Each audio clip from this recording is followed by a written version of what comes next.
Smart 24, driving business.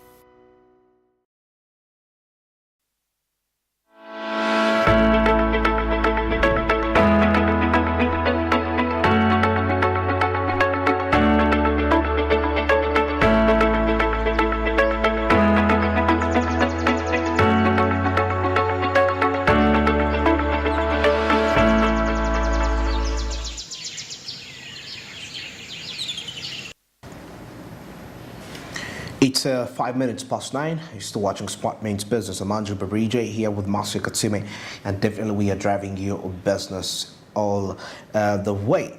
But of course, before we proceed with that topic of discussion for today's edition, I still have to remind you that the market's on the Zebra platform already on. You can kindly participate by simply dialing *292#, which is the USSD code that will avail you with options where you'll be in position to buy bonds and securities for a fee of 15,000 Ghanaian shillings. Yes, now the market's open at exactly 8:15.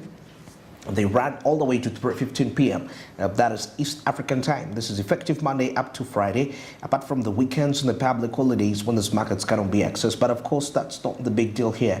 At least you have the rest of the days to capitalize and make money, something which I believe it's quite key and important when it comes to your financial growth and development. And Zapa made this a reality for you. And that's why it boldly comes out and tells you it's my money, it's my future. And Altex East Africa tells us, well, we got to do something new. It is 2023. Well, now pushing back to our point in time of discussion, the localization of agricultural systems, that is in East Africa. We need to understand, because this is quite a personal responsibility, not something left to the community, to the government or NGOs or something. But I think it's a collective responsibility. Yes, of course it starts with individuals first, then it spreads out to the whole community and all. So you could actually do something for yourself, by, localizing or making sure that you support the very produce that we have. First of all, what you can do is buy the produce that we have. Buy the produce you have. Instead of buying, we have tomato paste. I know we have tomato sauce and all that, but you can make your own tomato paste. Just buy tomatoes, blend them, then make paste. Okay, instead of buying mayonnaise, instead of buying, then we have cocoa. You can make, but it's good that actually, if you look at cocoa, we are having chocolates. People making locally made chocolates. So, but then of course, buy products, locally made products, if available. Go to the markets. They are quite affordable actually in the market. So everything actually, by the way, if you see in the market, it's purely Ugandan. It's purely Ugandan. Yes, yes, purely Ugandan. So please, every chance you get, please do buy a produce. Even if it's garlic, you can pound garlic and make your own. You don't have to buy powdered garlic, or you don't have to buy that is how you're going to actually, as an individual, that is how you're going to buy Uganda, build Uganda, promoting our local produce and loving it, being proud of it. Yeah. Yeah, and actually to add on that, a study by the University of California, that is Berkeley, found that community-supported agriculture helps to increase, that is local food consumption by up to 20%. So community-supported agriculture, supporting communities. Now, here we see that there is an aspect of joining a community-supported agriculture program, or what we know as a CCA. Now, community-supported agriculture programs are a way to connect directly, that is with the local farmers, and receive a weekly box of fresh and seasonal produce. Now, of course, you can visit your local farmers market. Farmers markets have a great way. It's one of the great ways to actually buy fresh local produce and support the local farmers, just like Marcia Katsime has already has talked about it. So that means we need to have the aspect whereby we can benchmark from other countries, how individuals in those countries, really are impacting localization as a result. Yeah. But if you come to think of it, when you look at the Western, parts, maybe UK and, they usually have theirs packed. Everything of theirs is packed, it's packed, preserved, even the beans themselves they are. But to find that you can get something out of your garden. That is impressive. And of course, the rate at which their vegetables is expensive. Vegetables are expensive in the US, in the UK, European countries, they're expensive. But you can get dodo there, meandering around just on the roadside. Yeah, you know? You're very right on that. Yeah. And actually, I think they have support for their produce. Yeah. Now, of course, what you're seeing on screen there are the case scenarios of individuals actually impacting agricultural localization. And this is something that is benchmarked, that is from other countries. But of course, we also have some examples that are from within East Africa. Now, in the United States, the Local Harvest Organization maintains a database of over 18,000 community supported agriculture programs. Now, these provide fresh local produce to over 2 million people, that is each year. So that means there is going to be massive support of the local consumption if you can actually get to look at things this way. Coming to our neighbors just here, that is in Kenya. In Kenya, the organization Green Belt Alliance has helped to establish over 1,000 community gardens. And now these gardens can provide food for over 100,000 people and can still help create jobs and promote sustainable agriculture, you know, as clearly as put out there. And coming into India, the organization Composting for Change has helped to train over 1 million people to compost their food scraps and yard waste. Now, this has helped to reduce food waste and improve soil health. And of course, not leaving out Brazil, the organization Via Campesina, you know, has been advocating for peasant farmers' rights for over 30 years. And now, of course, Via Campesina, this has helped to promote agricultural localization by advocating for policies that support peasant farmers and food systems. So you can see the different, we see United States of America, Kenya, Brazil, and India. And no one actually, they really produce quite something big. Because once you sort out the issue of food security in a country, you're encouraging people to actually worry less on spending on food and focus on saving money for investing. So in other words,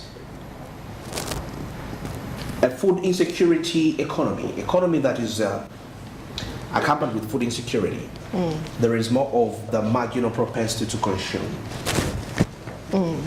Because you're worried about what to eat all the time, and you're thinking, where am I going to get it from?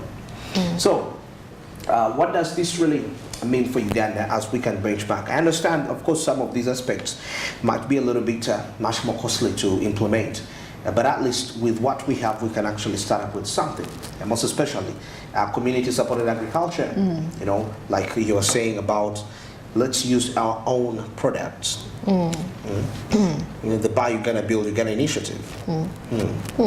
Anyway, still on how you could actually promote localization of agricultural products in, you also have to support these local people that do local food, locally sourced food within. That is how you're going to also support them, because you're eating organic.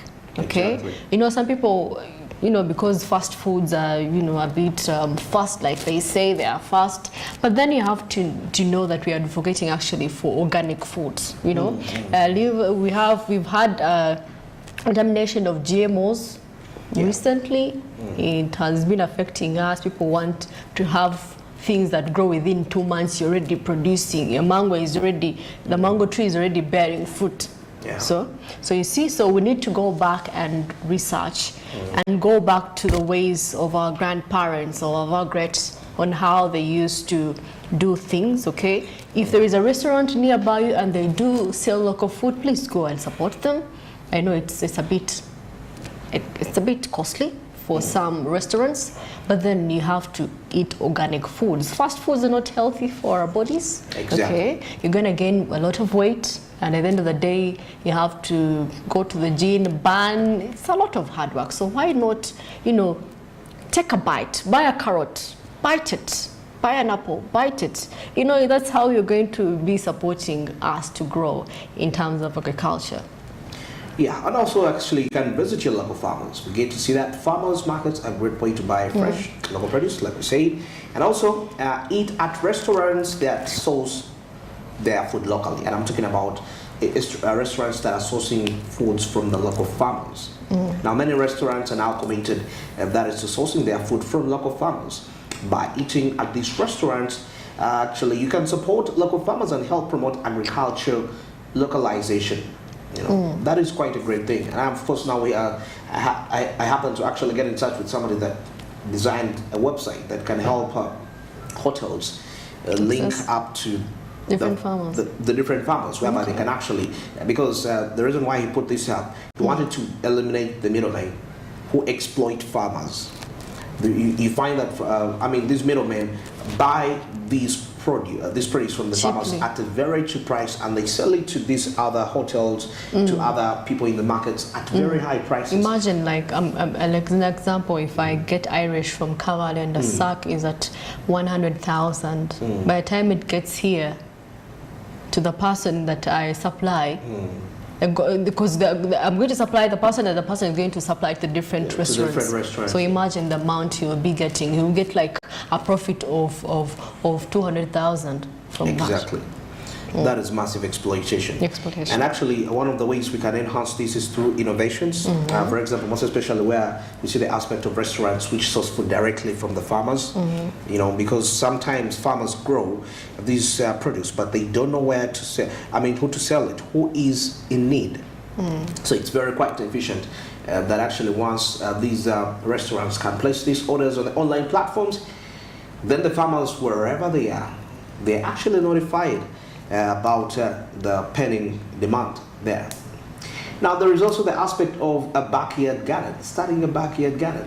And now we see most of these perspectives are benchmarked. It's just, I mean, it's a benchmark from what has been done, for all studies that have been done from higher institutes of learning from other nations. For example, a study by the Minnesota, by the University of Minnesota, found that people who grow their own food are likely, that is, to eat a healthy diet. I actually remember that when I was growing up, we had a small space where there was, you know, a lot of, I don't know, it was an open space, and of course my mom was like, you know what, how about we do dodo? We did actually onions. You know, onions. We actually had an avocado tree that grew, and of course eventually we had to leave that place, but by the time it grew, it had bed. We used to get avocado from there, and of course even tomatoes were there. So we used to go to the garden. We didn't have to go to the shop and buy tomatoes, yet we had onion leaves that we could use, chop up and have enough food. Dodo, greens, you know, that is what we want. Even if you have a small balcony, you could get buckets. I've seen people do them, have buckets, then put soil, and, you know, put your tomato can grow, your dodo can grow, just pick and consume. Okay. Now, of course, we've seen that, you know, people who grow their own food actually to eat health diet. That's according to a study to the University of Minnesota. Now, we also see that grow food in containers and on your balcony or patio. Some people normally do that alongside, you know, even if you don't actually have a yard, you can actually still grow food in containers on your balcony patio. Now, also there is an aspect of joining a community garden, because community gardens are a great way to grow food and in a shared space, and also meet other people who are interested in sustainable agriculture, because we are looking at now a joint effort of how this can actually be done. Because we said here we are looking at how an individual can actually impact on agricultural localization. Quite so many aspects in here. We've seen what other countries have actually done, and well, there is that aspect of patriotism actually. To all coming back here, of patriotism. How much do you really love your country when it comes to, you know, such perspectives? Now, of course, we see that there is that aspect of compositing your food scraps and yard waste. By composting is a great way to reduce food waste and create nutrient-rich soil. That is in the garden, and of course, because once an individual impact on the localization of agriculture, that means we shall have nutrient-rich soil, which is going to increase Manure. the yields that are going to be actually sold, even exported to other markets. That means there is also the aspect of enhancing quality of what we actually export. Do you know, actually, I saw this trick when I'd gone to the village, and instead of, people going to, at night, there's a people fear to go to outside. So they were like, you know what, let's use this trick, as you finish your waste and whatever, you keep. So at the end of the day, they used to take in the garden. Okay. Yeah, for fertilizing and kill the pests and whatever. So everything is organic actually in the village. Though organic, recently they've started using spraying and all that. Yeah, and of course they leave waste to be there. Useless. So if you have waste, if you've had banana peelings, if you had whatever waste you had, so you have to dig a hole, let them decompose. Then at the end of the day, will create manure that you will take to your garden, and you'll have beautiful blossoming and fruits. Okay. Yeah, fruits or vegetables or whatever you have, instead of spraying. Spraying is actually dangerous. Yeah, it has the hazardous health hazards that come with spraying using those chemicals. Very interesting in there. And of course, we come to the end of this discussion, definitely. But of course, coming up after here, we shall be taking a look at the genetically modified organisms, which have also played a role in influencing agricultural localization systems within the East African nation. And well, how far can that really go? I shall be, of course, breaking that further into that. But of course, still to remind you before we get into this break, that you can find us on our social media handles at Smart24TV on Twitter, Smart24TV official, Facebook, you can still be there, and at Smart24TV Live, that's our YouTube handle, where you can actually be able to stream Smart24TV at any part of the world that you will be at. Yeah, the GOTV channel 320, the DSTV channel 372, and our official websites in there. We keep on delivering to you in all ways we can to give you this right information. But of course, these conversations all powered by Zabu. That is a platform promoted, which has made your trading experience much more easy and friendly. You simply dial *292#, which is the USSD code that avails you the options where you can buy bonds and securities for just 15,000 Uganda shillings. Now the markets open at 8:15 a.m. and they're expected to be running all the way to break at 15 p.m. That is East African time. This is effective Monday up to Friday, apart from the weekends and the public holidays, when those markets cannot be accessed. But of course, like I always say, that's never the big deal. At least you have the rest of the days to make money, and life will actually definitely be much more different as a result of that. That's why Zabu confidently and boldly comes out and tells you, well, it's my money, it's my future. And also East Africa tells us, well, you gotta do something new.